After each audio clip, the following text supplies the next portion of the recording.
Hello and welcome to Interview Expert Module 2, which covers the important subject of interview technique. That's me there, Richard McMunn, on the left hand side of the screen, and during this module I'm going to teach you how to implement the correct technique when you attend your interview. Now basically interview technique is not just about how you present yourself during the interview, but it's how you dress, how you communicate with the interview panel, and it is extremely important. An interviewer will form an opinion of you within about 8 seconds of you entering the room. And during that first initial stage, it is crucial that you demonstrate the right technique. You need to impress them straight away. And that is done without actually saying anything. It's how you walk into the interview room, how you greet them, shake their hand, looking at them in the eye when you're shaking their hand, not sitting down in the interview chair until invited to do so, and also how you sit in the interview chair. So let's get into the heart of the module. So we've already covered the mindset for passing interviews, including the formula for success, and we'll summarize that in a second. We're now on to interview techniques. So we're now starting to put the building blocks in place to assist you in successfully passing your interview. Module 3 will cover research, and that's research in relation to the job description or person specification, and also the company that you're applying for. Module 4 is interview questions and answers, so we'll have done everything that we need to, and that is the final part of our success formula, and Module 5 consists of the mock interview. So to summarize, in the first module we looked at adopting the correct mindset, and that involved you having not only the self-belief that you can pass the interview, but also looking at the success formula. Your attitude and approach is that you can actually achieve this, providing you follow the information and advice and tips that I'm providing you during this 5-set module. And the importance of using an action plan. Don't forget to use an action plan, stick it on your fridge or on your cupboard door, because it will act as a timely reminder of what you need to do before your interview. And also the importance of following the success formula of interview technique, which we're on to now, research, and predicting the type of questions that you're going to get asked and preparing sample responses for them, and also demonstrating the right qualities at interview. So let's just quickly go over those qualities and recap. Remember, you need to be confident, you need to be adaptable, so if the boss says to you, can you carry out this task, and you're about to go home, then you do. The importance of flexibility. You have a good sickness record, or if you do have sickness, then you're able to explain what it was for during the interview. You act as a positive role model for the company, and you have a positive attitude. So when you're sat in the interview chair, you're not slouching, but you do have a positive attitude. You can cope under pressure. You're hard-working, you're timely, you're a good team worker, so you can work with everybody else within the team, and you generally get on well with everybody. You're a good communicator, and they will assess that during the interview. You're customer-focused, if that's the kind of role that you're applying for. You're a trustworthy person, reliable, enthusiastic, you are steady, so there's no major issues with you as a person. You're approachable, so you help other people out, you take on responsibility, you have the ability to learn and take on large amounts of job relevant information. You show a sense of urgency when required. You're organised, professional, loyal and stable. So again, and I've put these up, I did in the first module, but I've put them up again during this module because I believe they're very important. So if they were to say to you, what kind of qualities do you think you need in this role, then you should be able to take some from that list, and also think of examples when you've demonstrated all of them. So, interview technique. Let's take a look at this person who sat in front of us in the chair. What do you think of him? If he was to walk into the interview room and sit down, what would you think? Even before he said anything, I would not give this person the job. Even if he responded to the questions well, I would not give him the position in my company. I wouldn't, because it just shows laziness. It shows a level of arrogance. He looks cocky. And he just doesn't look like he's interested. To me, I don't think he's made much of an effort in his appearance. So he appears to be too relaxed and he's too casual for the interview. His legs are crossed and his feet are not resting on the floor. This displays a relaxed and casual manner. His elbow, look at it, is resting on the top left hand corner of the chair, and he's wearing jeans and he's just too casually dressed for me. I would say that whether you're male or female, you should dress smart for the interview unless told to do otherwise. I've been at interviews before and people have turned up in jeans and trainers. Now, I'm not saying that you should go out and buy an expensive suit because, there's no need to. You don't have to spend a fortune on a suit. But if you go to some stores like, I don't know, Tesco's, Marks and Spencer's, you can get a suit for a relatively cheap price. Or if you can't afford it, go and borrow a suit from a friend or a family relative. Wear a tie, make sure you look smart. Also, in relation to your shoes, make sure they are clean.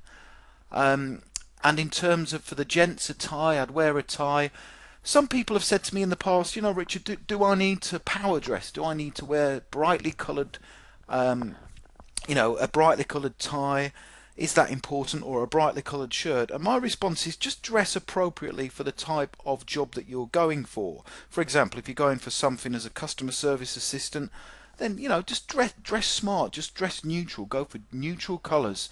I've seen people turn up for interviews and they might have a Mickey Mouse tie or a Bart Simpson tie or even multicoloured socks. Now, I'm not saying that you won't get the interview if you dress like that, but I would just say go conservative, go looking formal, but just go for neutral colours because generally you can't go wrong then.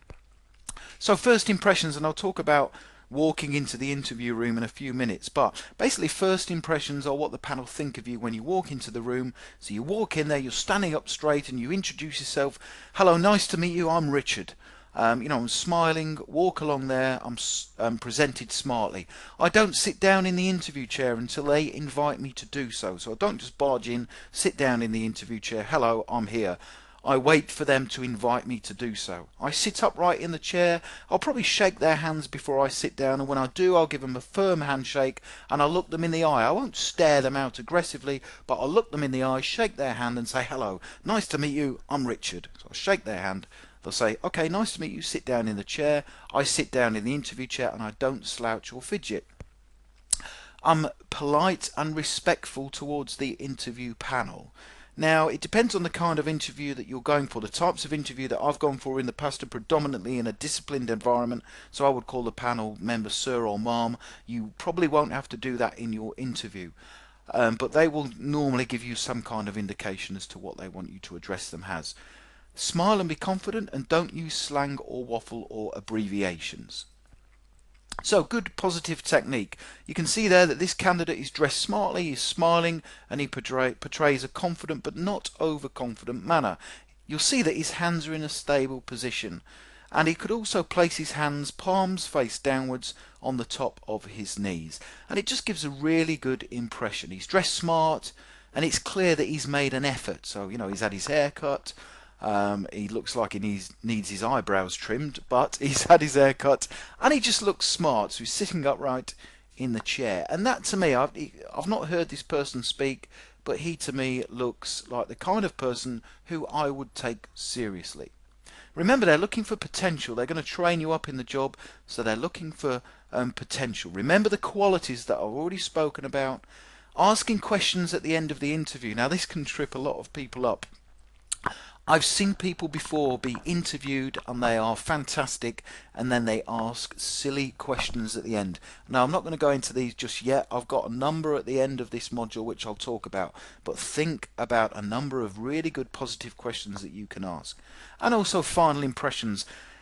At just about every interview that I've been to, I always leave them with a final statement, and it will be something along the lines of, I just want to say thank you very much for interviewing me today. I've learned a tremendous amount about the job and about your company, and I've been very impressed. If I am successful, then I promise you that I'll work really hard and I'll become a competent and professional member of your team. Thank you very much for interviewing me. And that's it. That's what I say. I'm going to cover this again at the end, so you'll get a chance to write it down. But I think that's a real powerful statement, because when you leave that interview room, they're probably going to start discussing you, and what you said last to them will stick in their mind. So consider saying something positive. Now, arriving at the interview location. So you've got your date for your interview. I always plan ahead and make sure that I know where I'm going. Don't just take it for chance. So what you might want to do is do a trial run before you go to the interview. Unless it's hundreds of miles away, then why not drive to the interview location and make sure you know where you're parking. And because the last thing you want to do is get lost and be late for the interview, because if you're late, even if you ring up and say, I'm sorry, I'm going to be late, then you're starting off on the wrong foot. Unless something disastrous has happened or there's been a major problem at home or something, if you are late, then you've got a uphill battle ahead of you. So plan ahead and know where you're going. Check the traffic early in the morning. Make sure there's no problems, no accidents. Just go on the internet, have a look at the free traffic information. Now, I recommend you arrive at least 20 minutes before your interview allocated time. And just sit in your car or either in the reception, try and relax and read the person's specification or read something else. Take deep breaths when sat down in your car and just compose yourself. Get yourself ready for this interview. It's a big occasion. You know, you want to get it. There's a lot of competition in the job, so make sure that you're relaxed before you go in. Then go into the interview building about 5 or 10 minutes before your allocated time.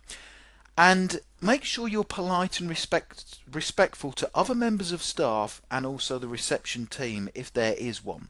Now, the reason for this, these people aren't going to be interviewing you probably, but information can get back to the person who's interviewing you about what you're like. I've done this before in interviews. I've asked somebody to sit down with the people who are going to be interviewed at reception, just make them feel welcome and to get a feel of what the person's like. Okay, I've done that before and I know many employees do that. So always be polite, be respectful and smile and look positive. Okay, so don't have your hands in your pockets. Just go in there, sit in reception if there is a reception, and make sure that you look smart and relaxed. Okay, so then it's time for you to go into the interview room, and we're still on technique here. This is all very important. So you get called up to go to the interview and you walk into the room. Stand up straight, smile and be confident. Now, you're not going to be marching into the interview room, but just stand up straight, make sure you're looking smart, smile, be confident, walk into the room and introduce yourself in a positive manner. Now, what I do when I walk in, as soon as I walk in, I go, hello, pleased to meet you, my name is Richard, and I shake hands with the panel. So I'll give a firm handshake, but it won't be overly firm because you don't want to come across as being too aggressive, but you should have a firm handshake, look them in the eye, don't stare them out, but just say nice to meet you, shake their hand and then stand by the interview chair. They may already say when you walk in, come in, take a seat, which if that's the case, that's absolutely fine, but if they don't, then I would just stand by the chair and wait for them to say, okay, thank you, sit down. And then sit upright in the interview chair, and that's important. Once you've finished answering every question, then sit upright in the chair and adjust yourselves, palms resting on your knees, and don't fidget. And first impressions are very crucial. So that's just the first part of it. Going in the interview room, you can practice this at home. I will talk about a mock interview later on, but first impressions are crucial. Now, interview technique also covers the subject of communicating to the panel. You'll hopefully see that whilst I'm talking to you, I speak in a clear and concise manner. And that's just come through practice, but when you're communicating with the panel, try and do it in a way that they can easily understand you. And that includes avoiding all forms of waffle, and the only way that you can avoid waffle is to try and practice a mock interview before you go to the real one. Avoid slang, any forms of swearing.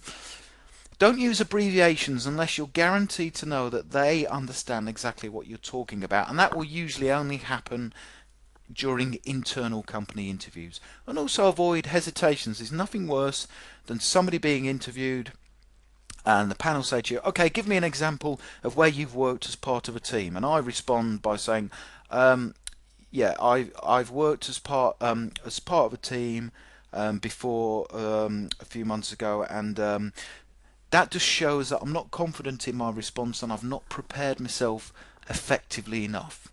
So try and avoid hesitations, and the only way that you'll get around that is to obviously try out a mock interview, which I've put there as the third point. Good communication only comes through mock interview practice. Now, take your time when responding to the questions, and I don't mean be really slow, because obviously they've got lots of people to interview. You don't want to waste their time, but don't get in the interview chair and think like a lot of people do, I can't wait to get out of here. That's, this is your chance to shine. You have to sell yourself. And the chances are you probably won't answer every single question correctly. You won't. Don't worry about that. If you think about taking a driving test, you have the chance to make a few minor errors, and it's the same in an interview.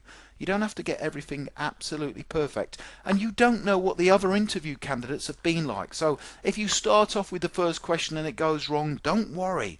Be positive. Take your time when responding. Think about what you're saying. Now, people sometimes say to me, Richard, how long do I have to respond for? And I say, talk enough. Talk enough about the question and give them plenty of information. What you probably want is for them to turn around to you and say, okay, thank you, we've heard enough there, we'll move on to the next question.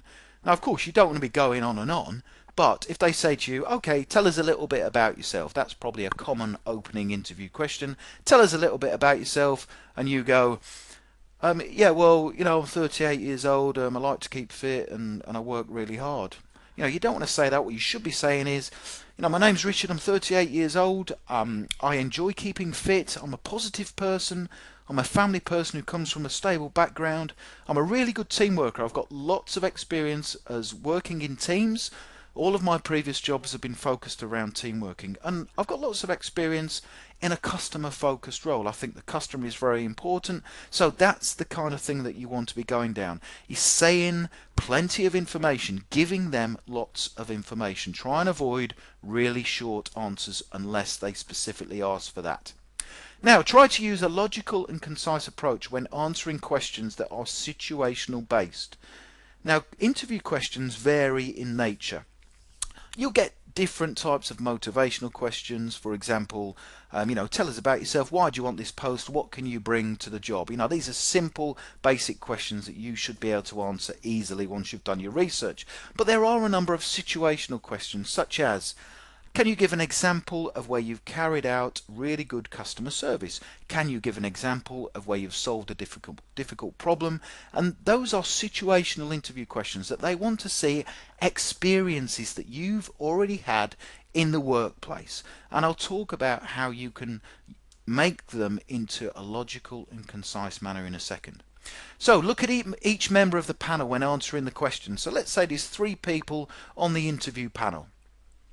Look at each one of them. One of them's going to ask you questions at a time, but look at all of them when responding. And look at them in the eye. Don't stare them out aggressively, but look at them in the eye and look at each one of them when responding. Now, consider using the STAR method when answering the situational interview questions. So this is the STAR method. Situation. Explain what the situation was. The task. Explain what the task was, basically what had to be done. A for action, explain what action you took and also what action other people took. And then R is result, explain what the result was following your actions. And always try and make the result positive as a result of what you did. Now, what I usually do when I'm preparing for the interview questions is I'll get an A4 sheet of paper. So let's say this is a sheet of paper. I'll write the situational question across the top of the paper there, and then I will have STAR, and I will write what the situation was. I'll write what the task was that had to be done. I'll write what action I took and others took, and then I'll write out what the result was, making it positive. That's a really good way to score high on communication during the interview, because you're keeping your response in a logical manner. Okay, at the end of the interview, in relation to technique, ask questions that are positive. Now, the chances are the interview panel will say to you, okay, Richard, we've come to the end of the interview. Do you have any questions? Now, I've seen people fall down at this point. Try and think of positive questions, and I'll talk about negative ones in a minute. Some of them are quite funny, but if you want to ruin the interview, then you should ask them. These are positive questions. Yeah, just a quick question. Is there anything that I can read in order to improve my knowledge of the company whilst I'm waiting to hear back, whether I'm successful or not? That just shows that you're really keen on joining this company and you're prepared to go away and read some documentation whilst you're waiting to find out if you're successful. And I think that just demonstrates enthusiasm and, a level of motivation. Next question. If I am successful, how long would it be until I start? This shows determination and, again, enthusiasm. You're motivated, you want to get on with it. Next question. Would there be any opportunities to develop and progress within the company and also to learn new skills? because that shows that you're not content with just sitting there doing nothing. You want to develop yourself and also learn things. Other kind of questions can involve you in your research, going on the website of the company that you're applying for, finding out about what they're doing, and then asking questions about some kind of, I don't know, some kind of project or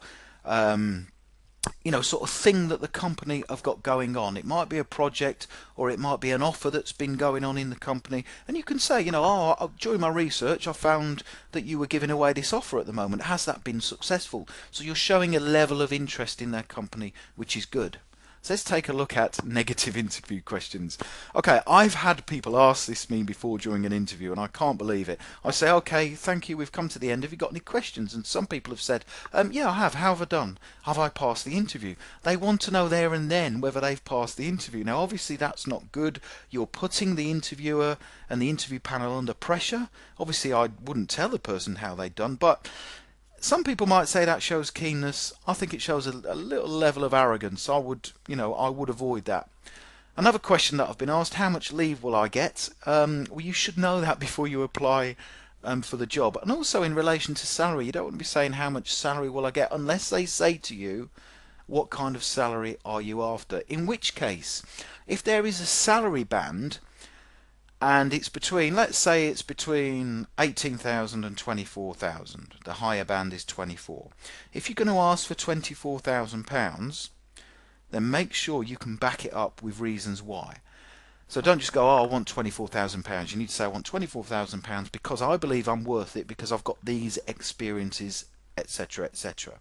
Conversely, you don't want to go too low and say, well, I haven't got much experience, I'll be happy to settle at 18, because yes, you might get the job, because it will be cheaper for the company, but you need to determine exactly the level of salary that you want. Okay, another negative question. I've got a holiday booked next month. Will I be allowed to take time off for this if I am successful? Avoid that. Wait till you get in the position, wait till you get the job, and then go to the boss and say, look, just let you know, I've got this holiday booked, can I take time off?